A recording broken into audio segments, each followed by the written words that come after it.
Welcome back to the TKbreezy videos. We are live now, both on YouTube and on Twitch. So if you guys are trying to check that, you should definitely come over to the Twitch because that's where I be at most of the time. Twitch.tv/TKbreezy.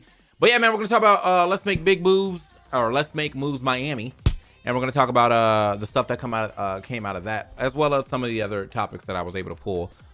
So yeah, man. If this is your first time in the video, thanks for watching, and let's get into it. So Let's Make Moves Miami, or Luminosity now Makes Moves Miami, was this weekend, which means we got some pretty tight competition. You know, we got a nice little top 8 going.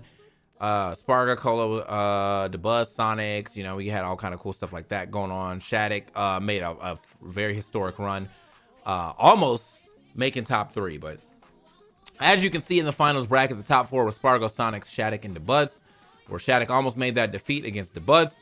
But DeBuzz was able to close it out to only immediately get thwarted and thrashed by Spargo, to which then I thought, you know, maybe Spargo or maybe Sonics will actually win this tournament, but no, to a game 10 grand finals, which I did not stay up for. I was not going to do that. I saw who was in the finals, and I was like, listen, bro, I like Sonics as a guy. I like Spargo as a guy, but I already know that those sets are going to be quite long. So it was already pretty late where I was at, and I was like, you know what? I just don't have the energy to sit through a 10-game set. Now, I heard it was a pretty cool set with this going to game 10. That's dope. But Spargo, once again, shows that he is that guy and is able to win a tournament regardless if he starts from winners or losers. So it's crazy, too, man, because, you know, we have the 3-1 over here in the winner side of things. He's like, I remember how to win, and he managed to do that. So cool stuff. From that, I mean, I know there's a couple of players that did not fare that well. I know that Light didn't do that well here. Thwarted as well in a way. Web JP was another success story. He was kind of popping off for quite some time. Unfortunately, running up against Meister, and that matchup doesn't seem that fun when it comes to Sheik versus Game & Watch. Spectator standpoint, I think Luminosity Make Moves looked amazing. I don't know if y'all saw the camera work, but there was some really good camera work there. I mean, them joints looking absolutely pristine, 8K type cameras, and I was like, you know what, man, I'm glad that we're starting to step it up and look a little more official there. Although last year's Let's Make Moves Miami also looked good too, so I'm not taking anything away from it. I just wanted to point out that that tournament looked absolutely beautiful. So on the other side of things, that was one of the things. I think earlier on, a lot of the good matches didn't feel like they were going on stream, and that's not really anybody's fault, but like maybe the stream runners. Good matches that ended up being played on either other people's streams. I know HBox was streaming in the background, or they just weren't on the main stream or any stream at all, and that kind of sucks because there was definitely some high-profile matches that you could hear people cheering for in the background that probably should have got some screen time that did not. It's kind of hard to get everything, I guess. So I can't really be like, wow, you guys ruined it, but I do think they could have probably been a little better. A little better at that. So I think even if Luminosity wasn't part of Let's Make Moves, I think it still would have been a great LMMM, and we still would have had some great high-flying matches. So it's going to be a nice little stretch of Smash. I don't think anything's happening this weekend. I'm going to BCX this weekend, but the next weekend is Port, and then the next weekend after that is Low Tier City. There's going to be a good stretch of Smash action. Now, from the spectator standpoint and from tweets, let's talk about this one first. We got Lala. She came from overseas. She's you know, in a relationship with Tarek D, or Tarek, you know, the Greninja Kazuya, and she said, dude, the amount of things I've gone through at this tournament because men is crazy. Like, I thought Europe was already bad enough, but America, I'm okay, just genuinely flabbergasted at how upfront and balls these people are here. And then so Ellie says, you know, I wasn't exaggerating, is horrendous. What she's talking about is how bold people are of coming up to her and trying to holler at her. Now, it's kind of crazy. I think that it is kind of known that she is Tarek's girlfriend. So anybody who has like the balls to walk up on her and be like, yo, what's up, shouty? Insane, you know. Obviously, she just wants to be there to support her man's. Probably even play the game. I don't know if she plays or not, but probably just enjoys some Smash Brothers action. And, well, she can't really do that because everybody's in her face now. I don't know how often these people are in this face, but I know this is a story that I've heard from multiple women in the community. And sometimes they just be vibing. Sometimes they just want to vibe. And they can't vibe because people be coming up being like, you know, there's like memes about this where it's like, hey, you know, I could give you some pointers. I could give you some tips. Hey, are you here to play or are you here to watch your boyfriend? Oh yeah, you're well yeah, we should play some friendlies sometimes. I can give you some tips. And it's usually some 1-2er. Like, my man, you need tips too, bro. You're not in a position to be giving out tips right now, bro. That's all I'm saying. But just let them come to you, bro. I've learned that this is not even just a tournament thing. This is just a life thing, okay? If the girlies will choose, okay? The girlies will choose, okay? So if you're one of those men that's like, man, I don't know if she liked me or not, you should know. She will tell you. And if it doesn't get to you, she probably don't. I think it's just probably time to chill. I'm trying to even get to that point of being like, hey, hollering, no. Chilling though, yes. You know, ain't nothing wrong with telling somebody they got a nice outfit or, you know, they look good or whatever. Once it crosses over to being like, you look good. What about how good you look spread across my bed though? All right, chill out, brother. You're going crazy. You're going crazy, bro. You're going crazy. All right, let's just calm down a little bit, back it up a little bit, take the compliment, say, hey, nice dress, dip out. So, part 2. Obviously, MKLeo did not do that well. But MKLeo says, man, I wish, wait, let me go back over here. Man, I wish people didn't say I'm washed and gave credit to the player that beat me. Not everything is about me, bro. People like Shattuck been on the rise, and I can name a bunch of players who are. No matter the reason why I'm falling off, these kids are getting good. And then he says, all I want to do is get better now. And I think that's actually one of the coolest things that the former champ, former best in the world could say. And it's not even to say that MKLeo can never be best in the world again. I just really think that MKLeo has, like, his life right now just seems so good. Like, he just feel like, I'm chilling, you know, I got a girl, I am running businesses, I'm good on money. Like, everything's chill for him, bro. So, like, this Smash shit, you know, it was serious for him. But like now I feel like it's not as serious. I think he just wants to have fun and play the game. You know what I mean? And there's nothing wrong with that. But it does suck that every time he loses, that everyone's like, man, Leo fucking suck now. Because like normally anybody who says that is the same person that still would get 3-stocked by Leo. I don't know. It's not like another top player is like, man, Leo in my bracket light work. It's always like some O2er that's sitting in the chat that never goes anywhere. And they're like, yeah, Leo suck now. Leo's not doing as good as he was, for sure. Like that's absolute valid criticism, right? But what I can say is that Leo is still one of the best in the world. Like, I mean, he may not be making top 8, top 3 all the time, but that man is still a threat if he is in your bracket path. That's all I'm saying. So Square Root from YouTube says Shattuck beat him and then proceeded to get 4th. Like, come on, that's what I'm saying, man. Shattuck was on a run, bro. You got to give it up for him for that. But it is nice to see that Leo's like not letting these people get to him like that. I know he's been having the beat and wash allegations for quite some time. He's just not been doing well. The character crisis didn't help either. Everybody thought, man, you should go back to Joker. And then he goes back to Joker, and the Joker isn't really popping as much either. So it's just kind of like a hard time for MKLeo to like really thrive, I would say, in Smash with everybody like kind of seeming to have a new fire. The Japan calling us free. A lot of people that were like kind of, I won't say semi-retired, but like we're gone or on the way back. Void's playing again, so you know, expect to see some more cool chic shit from him. But yeah, man, I'm excited for the future of Smash.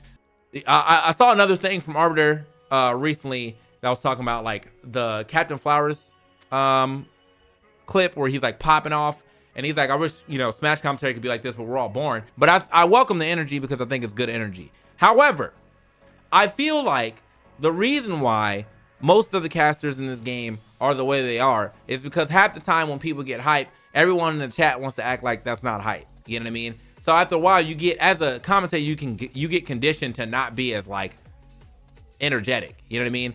I mean, you can especially see it in Melee. Those motherfuckers are watching golf. You know what I mean? I don't know how no one ever gets hyped in Melee, and when they do, it's usually met with like, why is he hype over that? You know what I mean?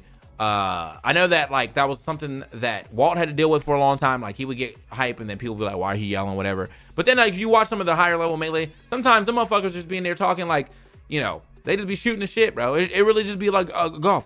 What a nice shine. I would say that if he had placed that shine anywhere else, that shine would have not hit. But luckily, he did hit that shine at the most opportune and pristine place that he could hit that shine. And because of that, that is a lost stock. Fox wins. Everybody claps. We had a good time. And I'd be like, all right, bro. I just know that the last few times I did commentate Melee, I only asked for pools, but there has definitely been someone or a couple of people in the chat being like, why are you hype over that? Like, that happens all the time.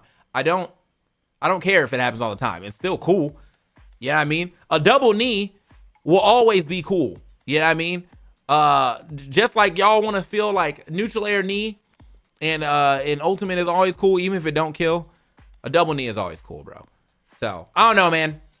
Yeah, I feel like it's like a vicious circle of like commentators get hype. People are like, why are y'all hype over that? We take that feedback. We're like, all right, well, now I don't want to get hype no more. Wow, these guys are never hype. Commentators get hype. Wow, why are y'all hype? I don't want to be hype no more. Wow, these guys are never hype. Yeah, it's a very shitty circle. And, you know, who's to blame? Oh, that's right. You. It's your fault. Watch your fucking feedback. Anyway, the last thing we have to say actually is some good feedback from yours truly. I tweeted this out the other day after watching Top 64. Now, I don't actually remember the two commentators' names, but it was on the mainstream. And after about 3 matches of watching, I was like, wow, I'm really not a fan of this commentary. Now, again, when I say I'm not a fan of commentary, it's almost never what you're saying. It's almost never what you're saying. It's more so either the way you present it or the way you're working. So these two commentators were doing Top 64, and I feel like the entire time I thought that maybe if they never cut back to both of them sitting at the same desk, I would have thought they were in different rooms. Today's issue was the fact that these two will not stop talking to each other. So going back over the tweet, I'm not the one to complain about commentary. Y'all always say it's punching down, but my biggest pet peeve will always be people constantly talking over each other. Like, bro, let each other finish sentences, let each other have moments. I think you can say everything correct of the entire block, but if I can't hear it because it sounds like you're in competition with your co-caster instead of on a team, it honestly does not matter. Now, the reason why I said this again, I was watching Top 64 and these two guys, I mean, the whole time just talking over. I feel like they were saying the same things whilst also not letting the other person talk, and I just thought that was like, it was throwing me off so much. I never like muted, but I was like, this is definitely taking away from the set. Because like now I feel like I'm more concerned about like if I'm missing anything or if I'm hearing you guys correctly, because y'all continuously talk over each other. But you know, it be what it be. It is what it is. Now, the reason why I'm bringing this up now is because I think this is a good teachable moment. Is that like, yo, bro, like you really got to let the other person that you're sitting with get their words in. You know what I mean?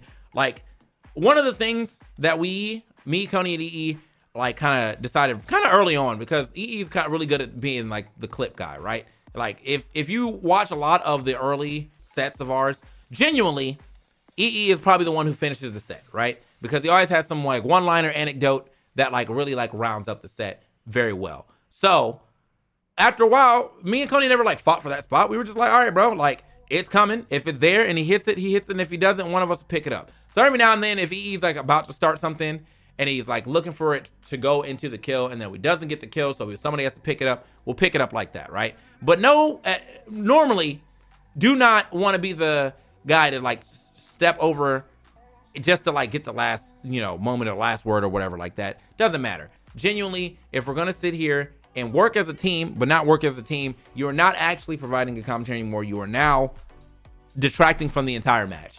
And like, that's not good, bro. It's not good. So I tweeted this out. A lot of people were saying things such as, you know, I agree with this biggest piece of advice. I saw a couple of people here being like, you know, I don't normally do that. I saw one good take that was like, I agree with this outside of like Summit.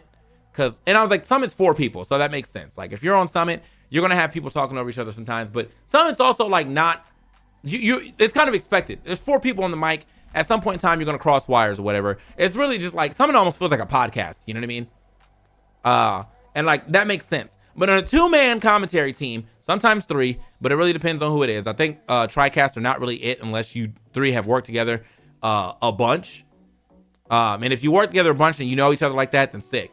But I think just trying to jam 3 people together because they're all 3 good is like, that doesn't really work that well. But a 2-man commentary team should not cut each other off as much as these two cut each other off throughout the entirety of that block. Now, granted, I watched 7 matches of that block, right? So I don't know how long it was going on, but for all 7 of those matches,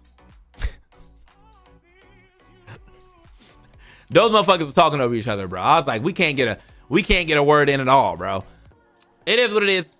As I said, though, for those 2 commentators, I don't think they were bad comments at all. I think from what I did hear, they probably said some pretty good stuff. It's just the fact that, like, it could not be heard over the fact that y'all kept talking over each other.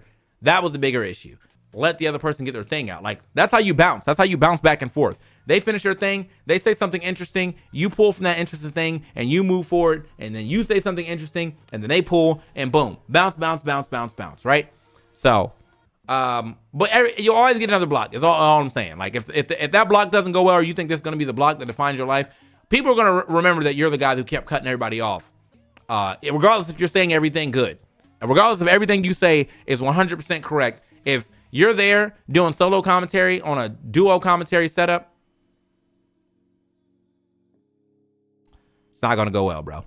Anyway, that's going to be it for this topic talk. We will have more stuff to talk about, probably, maybe not this week, because I got to leave on Wednesday to go to BCX.